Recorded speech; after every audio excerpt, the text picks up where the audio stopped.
বাচ্চা এত তার কুইক অ্যাকশন। রাজা করলেন কি সেই মুনি ঋষি দিকে সে আদর করে নিয়ে এসে পড়ে বাদ্য অর্ঘয় আমার সব করলিয়ে দিল। সুসাধু দেখুন আমার ভোজন খাওয়ালো,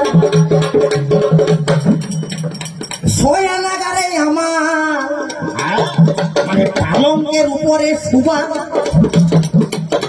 আমার ব্যবস্থা করিও।